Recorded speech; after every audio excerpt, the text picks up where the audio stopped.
Hola, ninos. It's Mr. Bruce for today's book.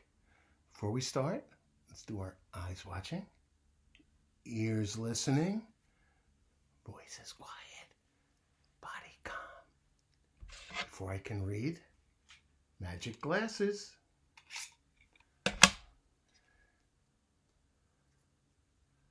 Boop. Today's book,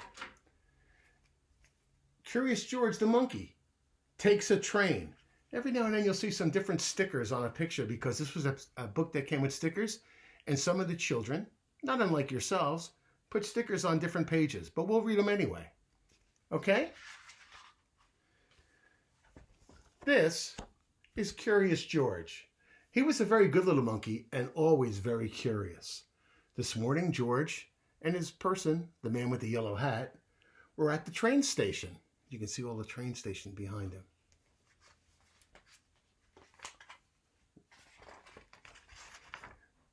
They were taking a trip to the country with their friend, Mrs. Needleman.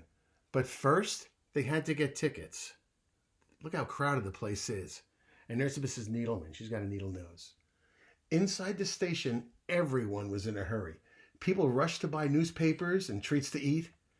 They rushed to catch their trains. Everybody was really crowded there.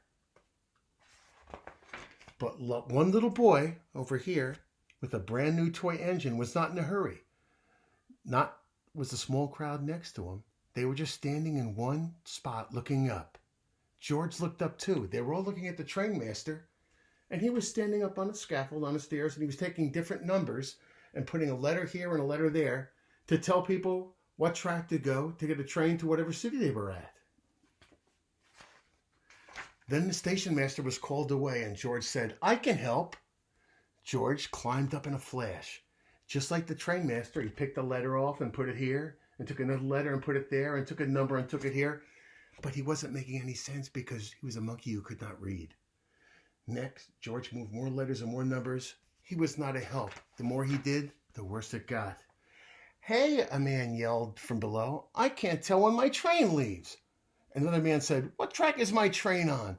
Another woman said, "What's that monkey doing up there?" The train master did not sound happy. "Come on down from there right now," he hollered at George.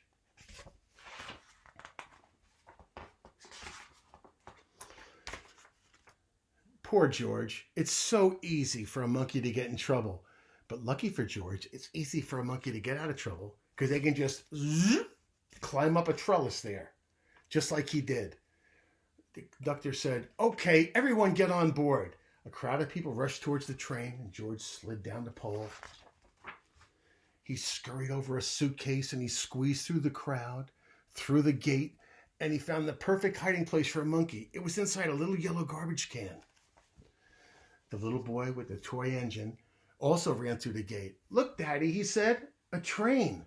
Just then, the gate closed. "Come back, this is not our train," his dad said. But it was too late. The boy began to cry. George peeked out of his garbage can when he heard the boy cry. He saw the boy's toy roll towards the tracks. He ran after it. Uh-oh. He was heading for the train tracks. This time, George really knew he could help. He leaped out of his hiding place and ran fast. George grabbed the toy engine before the little boy came close to the tracks. Oh, what a close call he had.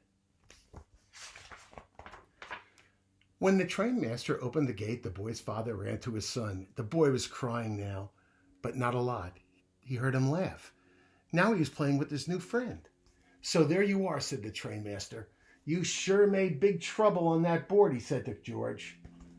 "Please don't be upset with him," the boy's father said. "He saved my son. He's a hero." The people on the platform agreed. They had seen what happened, and they clapped and cheered. George really was a hero. Just then, the man with the yellow hat arrived at Mrs. Needleman.